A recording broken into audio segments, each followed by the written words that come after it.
Eu não conseguiria dar spoilers de WandaVision nem que eu quisesse.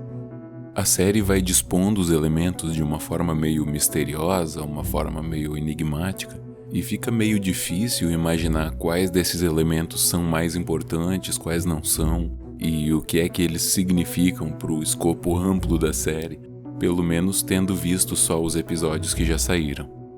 Então, se você já assistiu, ou pretende assistir, ou nem pretende assistir, para esse vídeo, tanto faz. O que eu tenho a dizer sobre a série? Não.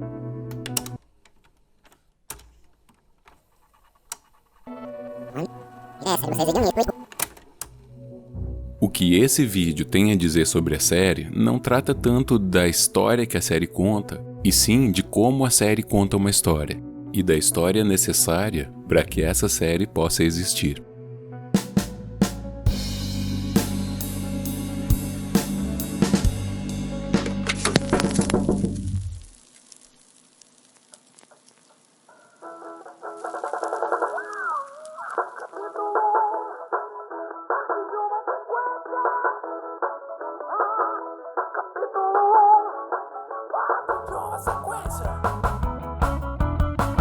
WandaVision capítulo 1, parte de uma sequência. Capítulo 1. Parte de uma sequência. Antes que WandaVision existisse, havia uma série de filmes e outras obras que antecedem a sua vinda. Não é como se a série começasse do zero. Sim, você tá falando do universo cinematográfico da Marvel, né? O MCU. Também, mas não só. Lembre-se, esse vídeo não é sobre a história que WandaVision conta. Às vezes, quando uma mídia nova surge ou quando ela começa a se popularizar, tem determinadas obras que utilizam as características específicas dessa mídia para contar uma história como nenhuma outra mídia conseguiria.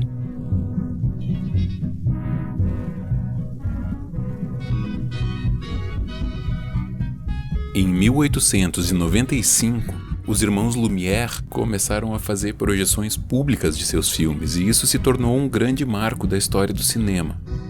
Um dos seus primeiros filmes se chama L'Arrivée d'un train en gare de la Ciotat, a chegada do trem na estação La Ciotat. E reza a lenda que algumas pessoas que estavam assistindo, quando viram o trem vindo na sua direção, ficaram com medo e saíram correndo. Esse é um efeito que a fotografia, a pintura não conseguiriam fazer. Então os irmãos Lumière estavam usando uma mídia nova para fazer uma coisa que só era possível com essa mídia nova. Ela não faria o mesmo sentido com mídias mais antigas. O movimento era necessário. No mesmo ano, Thomas Edison fez o filme The Execution of Mary, Queen of the Scots. A técnica do corte cinematográfico era uma novidade, então o diretor do filme fez um corte no qual ele substituía a atriz por um boneco, e o outro ator decapitou esse boneco. Para as pessoas que estavam assistindo, parecia que eles tinham visto uma pessoa de verdade ser decapitada na frente deles. Esse foi o primeiro filme realizado com atores e atrizes treinados profissionais, e o primeiro a usar efeitos especiais. Ainda mais do que o filme dos Lumière, essa obra só fazia sentido nessa nova mídia. No ano seguinte, Georges Méliès leva tudo um pouco ainda mais longe. Ele usa essa mesma técnica do corte para criar uma fantasia, esse efeito especial da pessoa desaparecendo. E ele seguiu usando esses truques para fazer vários filmes de fantasia, de novo explorando os potenciais que só essa nova mídia oferecia para fazer obras que não fariam sentido com as mídias antigas. Em 1927, quando as tecnologias do cinema já permitiam sincronizar o som com o vídeo, se torna possível fazer filmes com pessoas falando. Até então, todos os filmes eram mudos.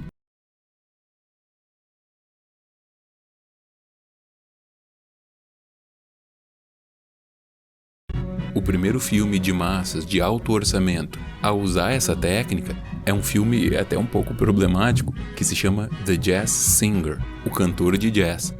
Ou seja, tendo a possibilidade de você sincronizar os lábios da pessoa com a música que está tocando, o estúdio criou um filme sobre um cantor. Até então, não faria tanto sentido fazer um filme sobre um cantor. Sem o som, você não poderia ouvir a pessoa cantar e o filme perderia muito da graça. Então, essa nova mídia, o cinema falado, torna possível fazer o cantor de jazz. Em 1939, quando as tecnologias de cor no cinema permitiam que você fizesse uma filmagem com uma cor vívida e forte e saturada, o filme O Mágico de Oz tem algumas das cenas mais clássicas da história do cinema, incluindo esse momento em que a Dorothy sai do mundo preto e branco para ir para o mundo colorido. Essa transição só é possível com essa nova mídia, o filme rodado com 3 fitas de diferentes cores, que permitia esse tipo de colorização no resultado final. WandaVision faz parte dessa sequência de obras. Obras que só são possíveis graças às características inerentes ao tipo de mídia na qual essa obra é feita.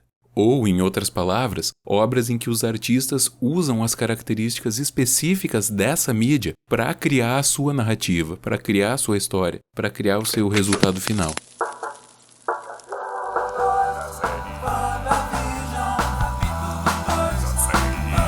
A mídia é a massagem, a mídia é a mensagem. Capítulo 2. A mídia é a massagem. Em 1967, o filósofo canadense Marshall McLuhan recebeu da editora uma cópia de teste do seu livro, para verificar se estava tudo certo com a edição e tudo mais. A capa do livro tinha um errinho muito pequeno e ao mesmo tempo gigantesco. O título dado por McLuhan era The Medium is the Message.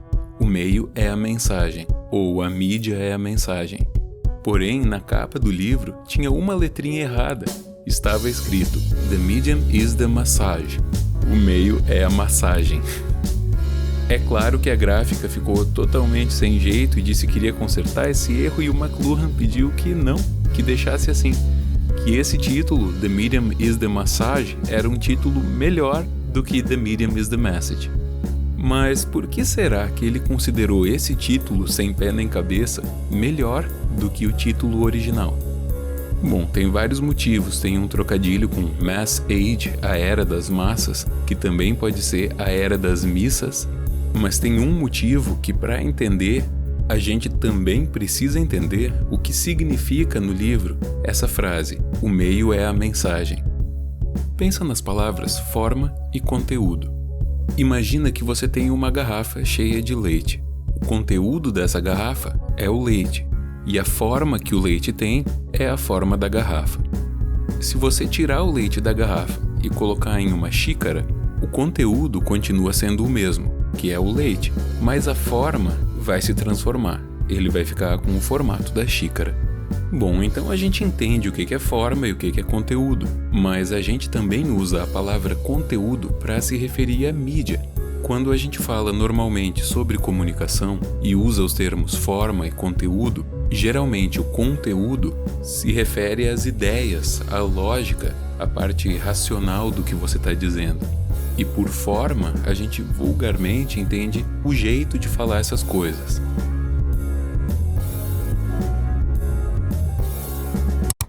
Eu concordo com o que você disse, mas não gostei da forma com que você falou. Bom, para o McLuhan, quando a gente está falando de comunicação, essa distinção entre forma e conteúdo não funciona bem assim. Você dizer a mesma coisa em um texto, ou em um vídeo, ou em uma música, você pode pensar que são só 3 formas diferentes de dizer o mesmo conteúdo, mas para o McLuhan não é bem assim. Ele defende que o meio que você está usando para passar uma mensagem é mais importante do que o conteúdo dessa mensagem. Segundo McLuhan, as tecnologias expandem as capacidades do nosso corpo. Por exemplo, um óculos causa um efeito de extensão do meu olho. Um martelo causa um efeito de extensão do meu braço. Um carro causa um efeito de extensão das minhas pernas, do meu deslocamento. As mídias, essas gigantescas tecnologias eletrônicas que estão ao nosso redor e formam um aparato gigantesco, causam um efeito social muito maior do que o conteúdo que elas transmitem.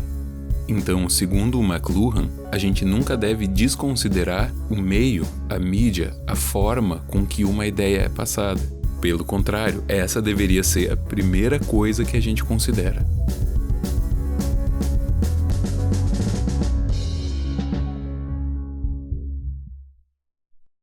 Quando a gente pensa nas grandes formas de mídia de massa para o audiovisual, a gente tem primeiro o cinema, depois a televisão e depois o streaming. Cada uma dessas formas tem grandes peculiaridades, tanto nos efeitos sociais que elas causam, quanto nas formas que elas possibilitam que uma obra tenha. Pode parecer que uma série feita para a TV e uma série feita para o streaming são basicamente a mesma coisa, mas tem muitas diferenças. Por exemplo, na TV você precisa se preocupar com o horário da exibição, quando que isso vai ser passado, o que vai impactar na censura e no que é possível dizer ou não dizer, mostrar ou não mostrar. Aonde que isso vai se encaixar na grade de programação do canal que vai passar. No streaming, a pessoa assiste a hora que ela quiser. E o tempo? Qual é o limite de tempo? Para mais e para menos. Se você tem meia hora, de repente o seu programa tem que ter 21 minutos para dar tempo para os comerciais. Então, se o episódio ficar muito curto, você vai ter que enrolar para ele chegar nesses 21 ou 42 minutos. Se ele ficar muito longo, você vai ter que cortar partes, vai ter que editar. Aliás, você tem que pensar mais ou menos aonde vão ficar os comerciais. E os comerciais são pagos por anunciantes. Então a sua série também não pode falar determinadas coisas ou mostrar determinadas coisas que os anunciantes não vão querer associar o seu produto ou o seu serviço. No streaming isso varia muito de caso para caso. Numa plataforma como o YouTube, você precisa se preocupar com os anunciantes. Já numa plataforma paga como o Netflix, a sua principal preocupação é agradar o público que paga. Na TV, tem uma chance muito grande de várias pessoas que nunca viram a série assistirem pela primeira vez um episódio lá do meio. Então, os episódios têm que ser pensados de forma que quem nunca assistiu e está assistindo a série pela primeira vez vai entender o máximo possível ou se interessar o máximo possível pelo que está sendo dito, pelo que está sendo mostrado. Além disso, no streaming, você sabe que a pessoa pode parar, voltar, reassistir, discutir com outras pessoas online ou pessoalmente, voltar a assistir, procurar os detalhes e tudo mais. Na TV, se um detalhe passa batido pelo espectador, é muito mais provável que ele nunca mais veja esse detalhe. Essas são só algumas diferenças, tem várias outras. E o WandaVision, que é uma das primeiras séries de proporções tão grandes feitas diretamente para uma plataforma de streaming, sabe se aproveitar dessas diferenças muito bem. E é por isso que ela se parece com obras em que os artistas usam as características específicas dessa mídia para criar a sua narrativa, para criar a sua história, para criar o seu resultado final.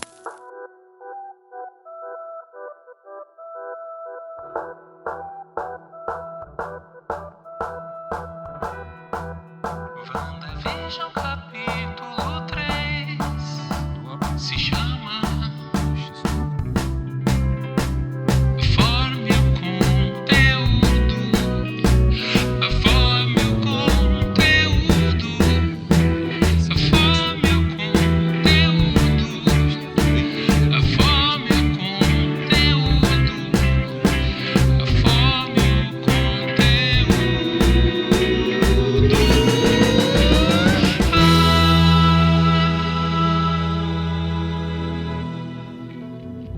Capítulo 3 – A forma e o conteúdo. A capa do livro The Media is the Massage contém um erro de digitação que muda o significado do título. Isso é uma coisa que só podia acontecer na mídia impressa. Essa capa é mais uma evidência de que cada tipo de mídia tem características que são únicas e elas não podem ser separadas do conteúdo dessa mídia.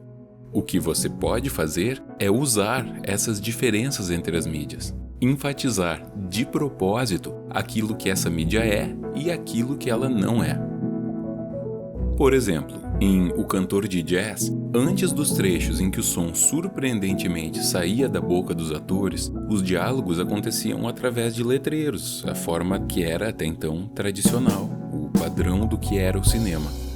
Em O Mágico de Oz, antes que Dorothy abrisse a porta e a cor miraculosamente tomasse conta do filme, tudo ali era preto e branco, e esse era o padrão do cinema na época. WandaVision não é um longa para o cinema e não é uma série de TV, é uma série de streaming.